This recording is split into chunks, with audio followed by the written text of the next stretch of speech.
निजगढ अन्तर्राष्ट्रिय विमानस्थल जुन बनाउने प्रक्रियामा अहिले देश गएको छ। सबैको मुखमा निजगढ अन्तर्राष्ट्रिय विमानस्थल छ, तर प्रक्रियागत रूपमा EIA सर्वे र प्रारम्भिक सर्वे कोरियन कम्पनीले गरेको प्रारम्भिक सर्वे बाहेक हामी कहाँ अहिले केही पनि छैन। EIA सर्वे अन्तर्गत यो 12 जिल्लाको तामागढी एरिया, यो टाङ्गे बस्ती र निजगढ र पसाको बिचमा माथि हाइवे र तल जङ्गलको बिचमा जुन एरिया तोकेको छ सरकारले, यसको सुरुवात चाहिँ पहिला अब अन्तर्राष्ट्रिय विमानस्थल नेपालमा दोस्रो चाहियो भन्नुभन्दा पनि ट्रान्स हिमालय एरियामा एउटा विमानस्थल चाहियो भन्ने कुरा खोजीका साथ जब अन्तर्राष्ट्रिय कम्युनिटी, अन्तर्राष्ट्रिय एभिएसन र नेपालका जस्तो भने नागरिक प्राधिकरणले जब यो खोज गर्दै जाँदाखेरि देशभरि यो प्राविधिक छनौट गर्ने क्रममा हेर्दै जाँदाखेरि निजगढ मात्र यस्तो उपयुक्त स्थल छ जसको जमिन अथवा त्यसका भूभाग र कनेक्सन, राजधानीसँग कनेक्सन सबै हिसाबले निजगढ उपयुक्त छ भन्ने लागेर सरकारले त्यहाँ बनाउने भन्नेकै सैद्धान्तिक निर्णय गरिराखेको अवस्था छ। अहिले आएर बनाउन निजगढ विमानस्थल बनाउनलाई अथवा त्यो काम सुरु गर्नलाई प्रोसेस एकदम डिले भइरहेछ। मन्त्रीज्यू, वनमन्त्रीज्यू अथवा अन्य सम्बन्धित नागरिक उड्डयन का साथीहरूले अनि अन्य साथीहरूले हामी बनाउँछौँ भन्ने कुरा आछ। जस्तो केही सो कल्ड विज्ञहरू, वातावरण विज्ञहरू, सो कल्ड वातावरण विज्ञहरूले यो गरेर वातावरणहरू बिग्रिन्छ भनेर अलिअलि कन्ट्रोभर्सी, त्यो पनि काठमाडौँमै बसेर कुनै होटलको कुनामा बसेर एकाध मिडियामा यसो अन्तर्वार्ता दिएर चर्चामा आइराखेको अवस्था पनि छ। तर ओभरअलमा अहिले सबैभन्दा महत्त्वपूर्ण पाटो चाहिँ के हो भन्नलाई भने अन्तर्राष्ट्रिय स्थलमा अहिलेको त्रिभुवन जुन विमानस्थल छ, यो विमानस्थलमा अहिले बिहान 11 बजेदेखि 3 बजेसम्मको टाइममा म्याक्सिमम होल्डिङ भइराखेको छ। किनभने यसको क्यापेसिटी एउटा रनवे, ल्यान्डिङ र टेकअप एउटा मात्र रनवे छ। त्यो एउटा मात्रै रनवे भएको कारणले गर्दाखेरि आन्तरिक र बाह्य उडानहरूले होल्डिङ गर्नुपर्ने, वेटिङ गर्नुपर्ने जुन प्रकारका प्रक्रिया बढेको छ, यसले देशलाई ठुलो नोक्सानी पारिराखेको छ। अर्को कुरा के हो भन्दाखेरि क्रमशः त्रिभुवन विमानस्थल पनि सहरले घेरिसक्यो।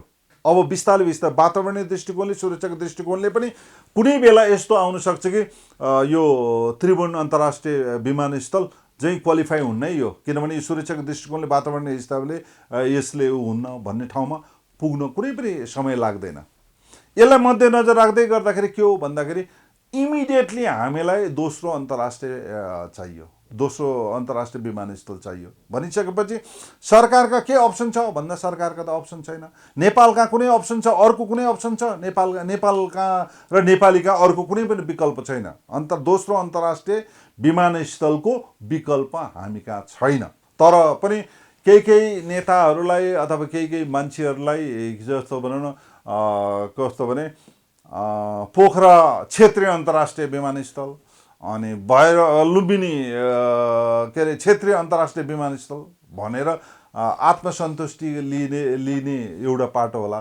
तर संसारमा दुईटा छ, एउटा इन्टरनेसनल र अर्को डोमेस्टिक एयरपोर्ट हुन्छ। त्यसले गर्दाखेरि यो दुईटै एयरपोर्ट जुन आछ, यसले पनि हामीलाई जुन हाम्रो निड छ, जुन आवश्यकता छ, त्यसलाई परिपूर्ति गर्दैन। त्यसले गर्दा निजगढ अन्तर्राष्ट्रिय विमानस्थल यो देशले नबनाए, नेपालले नबनाइ हुँदैन, नम्बर 1।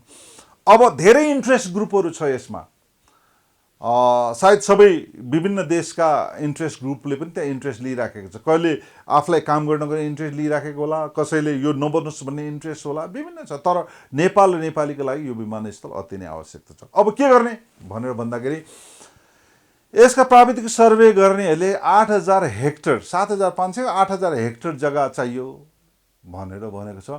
यो आफैमा एउटा विवादित छ। किन विवादित छ भन्दाखेरि हामीले वास्तविक कत्रो साइजको एयरपोर्ट बनाउन खोजेको भन्ने कुरामा जानु जरुरी छ। जस्तो दिल्ली एयरपोर्ट, दिल्ली इन्दिरा गान्धी एयरपोर्ट के छ भन्दा 5000 हेक्टरमा दिल्ली एयरपोर्ट छ। बम्बे हेक्टर कतिमा छ भन्दाखेरि जम्मा 2500 हेक्टर जमिनमा छ, त्यो टोटल एरिया 2500 हेक्टरमा छ। अब इस्ट एसियाको सबैभन्दा ठुलो एयरपोर्ट भनेको ब्याङ्ककको करिब 7000 हेक्टरमा छ। भनेपछि हामीले यो सम्पूर्णलाई हेर्दाखेरि ट्रान्जिट एयरपोर्टको रूपमा नेपालले कत्रो एयरपोर्ट बनाउन खोजेको कुरा हो भन्ने कुरामा क्लियर छैन। यहाँ कस्तो छ भन्दा यत्रो ठुलो एयरपोर्ट बनाउने परिकल्पना गर्ने, जुन परिकल्पना अन्तर्गत गएर भोलि मान्छे आउँछ कि आउँदैन, जहाज आउँछ कि आउँदैन, यो बनाउन सक्छ कि सक्दैन, अथवा त्यसको खर्च के हो भन्ने कुरा प्रश्न उठ्ने, कहिलेकाहीँ ठुलो कुरा गरेर काम नगर्ने प्रवृत्ति पनि छ। त्यतातिर पनि हो कि भन्ने कुरा शङ्का छ। अहिले चाहिँ के भएको छ, कन्ट्रोभर्सी कस्तो भएको छ भन्दाखेरि त्यहाँको जनप्रतिनिधिको एउटा कुरा आइरहेछ, सरकारको एउटा कुरा आइरहेछ, नागरिक उड्डयनको एउटा कुरा आइराखेको छ, त्यहाँको जनताको एउटा कुरा आइराखेको छ। त्यसले गर्दाखेरि यत्रो जङ्गलको किन फाड्ने गर्ने भन्ने एउटा पाटो छ, होइन। अर्को कुरा के छ भन्दाखेरि होइन यो त एयरपोर्ट सिटी बनाउनु पर्ने भन्ने छ, जस्तो हास्यास्पद संसारमा कहीँ पनि नभएको एयरपोर्ट सिटी, जो कि इन्टरनेसनल सबै एयरपोर्ट भनेको सहरभन्दा टाढा हुन्छ, तर एयरपोर्ट सिटी भनेर कन्सेप्ट बनाएको छ, होइन। बिगेस्ट जोक अफ सेन्चुरी भनेको जस्तो, होइन, यस्तो छ।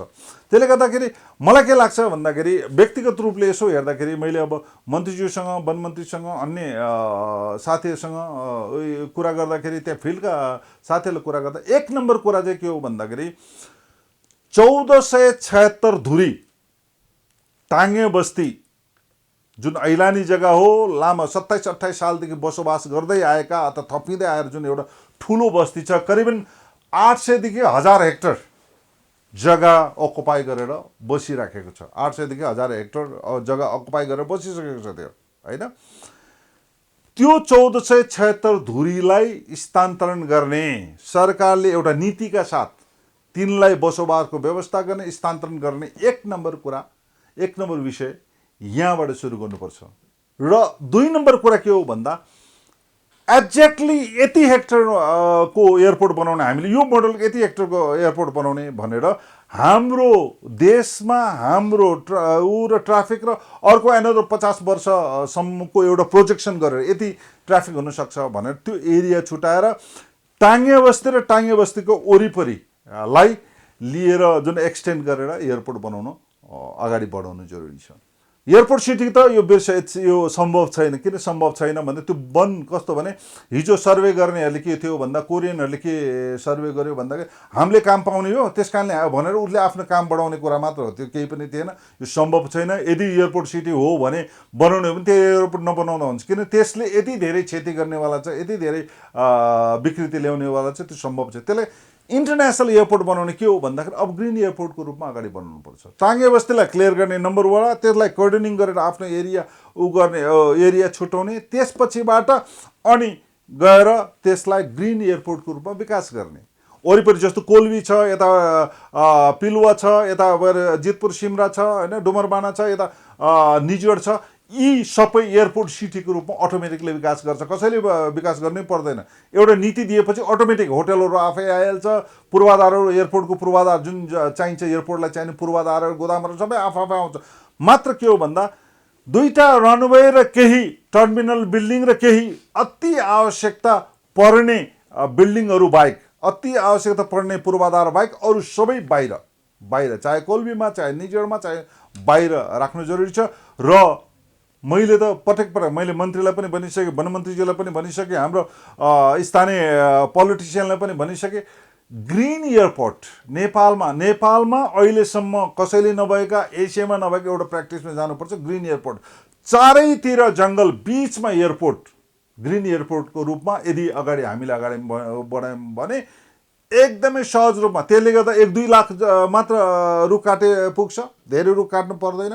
अरू कुरा जुन जङ्गल जुन फाँडनी गर्दाखेरि तल्लो भागमा जुन सिँचाइहरूलाई प्रभाव पर्छ, सानो जुन जङ्गलबाट निस्केका सानो नदीहरू, खोलाहरू छ, नदीहरू छ, त्यो सबैलाई पनि प्रोटेक्सन हुने गरी एउटा ग्रिन एयरपोर्टको कन्सेप्टलाई अगाडि बढाउने र त्यो स्ट्रक्चरल जुन प्रकारले फेरि त्यसलाई रिस्ट्रक्चर गरेर अगाडि बढायो भने यो सल्युसनमा जान्छ। अन्यथा के हुन्छ भन्दाखेरि कन्ट्रोभर्सी अगाडि बढ्दै जाने, त्यो कन्ट्रोभर्सीको लाभ चाहिँ अन्य देशले मुखै खोलेर भन्दाखेरि भारतले यदि मान्नुहोस् पटनामा यो हामीले भनेको एयरपोर्टभन्दा ठुलो एयरपोर्ट यदि बनाएको खण्डमा के हुन्छ भन्दा जुन बिजनेस हामीले गर्न चाहन्थ्यौँ ओके त्यसले हाम्रो देशको लागि त सल्युसन गर्दैन, सर्भ गर्दैन त्यो पटना एयरपोर्टले यदि उनीहरूले विकास गर्यो भने, तर हाम्रो बिजनेस चाहिँ जान्छ, 50-60% बिजनेस जान्छ। भनिसकेको के हो भन्दाखेरि विथ एकदमै एकदमै छिटोभन्दा छिटो एउटा निर्णयमा पुगेर यो एयरपोर्ट बनाउनु जरुरी छ, यो आवश्यकता छ देशको समृद्धिको लागि। अर्को कुरा इन्टरनेसनली पनि हामीका यदि त्यो एयरपोर्ट भयो भने नेपालको अस्तित्वसँग पनि गाँसिएको विषय छ, त्यो नेपालको पहिचानसँग पनि गाँसेको विषय छ। ट्रान्स हिमालयन एयरपोर्ट हो, नेपालमा यस्तो यस्तो एयरपोर्ट छ भन्ने विषय पनि हो। अनि अर्को कुरा हामी 20 लाख जो हामी 220मा हामी यति के भन्छ नि पर्यटक ल्याउने कुरा छ भनिसकेपछि के हो त विश्वको नेपालमा आउन पर्यटनको ग्रोथको लागि पनि त्यो एयरपोर्ट अति नै आवश्यकता छ। त्यसले गर्दाखेरि जुन प्रकारको अहिले कन्ट्रोभर्सीहरू बजारमा कुराहरू चलिराखेको छ, यी सबै कुराको लाई मध्यनजर राखेर टाङ्गे बस्तीलाई क्लियरेन्स गर्ने अनि एउटा नीतिबाट क्लियरेन्स गर्ने, त्यसपछि हाम्रो आवश्यकता अनुसार कति आवश्यकता त्यो परिमाणमा के भन्छ एरियालाई छुटाउने र यी सबै म्यानेजमेन्ट गर्नको लागि म भन्छु अहिले म यो मिडियामा के भन्छु भन्दा नेपाली सेनालाई जिम्मा दिनुपर्छ यो। किनभने नेपाली सेनालाई जिम्मा दियो भने मात्र यो सम्भव छ, धेरै सम्भव। अन्यथा के हो भन्दा ठेक्दा कुनै पनि ठेकदारलाई जिम्मा दियो भने अहिलेसम्म के भएको छ, इन्टरनेसनल जति पनि ठेक्कामा दिएको छ, चाहे मेलम्पे छ, चाहे धेरै आयोजनाहरू छ, के भएको छ भन्दा 20 वर्ष, 3 वर्षमा बस्नुपर्ने 10 वर्ष, 10 वर्षमा बस्ने 25 वर्ष भने यो प्रोलोङ गर्ने प्रवृत्ति र प्रकृति, यसबाट बचाउनलाई नेपाली सेनालाई जिम्मेवारी दिनुपर्छ। म्यानेजमेन्टको कन्स्ट्रक्सन म्यानेजमेन्टको जिम्मा ओके, त्यहाँभित्र रिटेन्डर होला, त्यहाँभित्र अन्य सबै कुरा छ। मूलभूत रूपमा नेपाली सेनालाई यो जिम्मा दियो भने छिटोभन्दा छिटो बन्छ। अन्यथा धेरै समस्याका बिचमा यो अहिले पार्न खोजिरहेछ। त्यहाँ राजनीति पोलिटिसाइज, नेसनल इन्टरनेसनल पोलिटिसाइज गर्न खोजिराखेको छ। धेरैजना ले भोइस, जुन प्रकारको भोइस अगाडि बाहिर ल्याइरहेछ, त्यो धेरै भोइसहरू म के देख्दछु भन्दा काहीँ न काहीँ जोडिएका, कहीँ न कहीँ स्वार्थमा केन्द्रित भएर आएको भोइसहरू छ। तर जेन्युनली अहिले नेपाललाई इन्टरनेसनल कनेक्सन गर्नको लागि, तराईदेखि काठमाडौँ कनेक्सन गर्नको लागि, ओभरअल कनेक्सन, ओभरअल नेपालको जिडिपीदेखि संसारभरि जुन नेपाललाई विकास गर्ने, समृद्धिमा लाने हो भने निजगढ अन्तर्राष्ट्रिय विमानस्थलको विकल्प छैन। यद्यपि एउटा सानो कुरा के भन्न चाहन्छु भन्दाखेरि कोल्बीका साथीहरू, जितपुर सिमराका साथीहरू, अन्य साथी भन्छ यो त निजगढ विमानस्थल भयो, यो ठाउँ त अहिले जितपुर सिमरामा परेछ भनेर अलिअलि संकीर्णता व्यक्त गरेको पनि देखिन्छ, काहीँ मिडियामा देखिन्छ। म भन्छु एयरपोर्ट तयार हुँदै गर्दाखेरि भोलि त्यो निजगढ विमानस्थल भनेर नामकरण नहुनसक्छ, त्यो अन्य कुनै पनि नामकरण हुनसक्छ। कुनै महान शहीदका नाममा नामकरण हुन्छ, कुनै महान नेताका नाममा, अथवा कुनै पनि महान व्यक्तिको नाममा त्यो नामकरण हुनसक्छ। त्यसले गर्दा त्यो प्रकारका सानोतिनो कुरालाई लिएर जुन पोलिटिकलाइज गर्ने कुरा र त्यो पोलिटिकलाइजको फाइदा अन्य जो नेपालीले नचाहेको ठाउँ र व्यक्तिहरूलाई हुने प्रक्रियामा हाल्ने जुन वातावरण बनोस्। हामी कहाँ निजगढ अन्तर्राष्ट्रिय विमानस्थलको कुनै विकल्प छैन।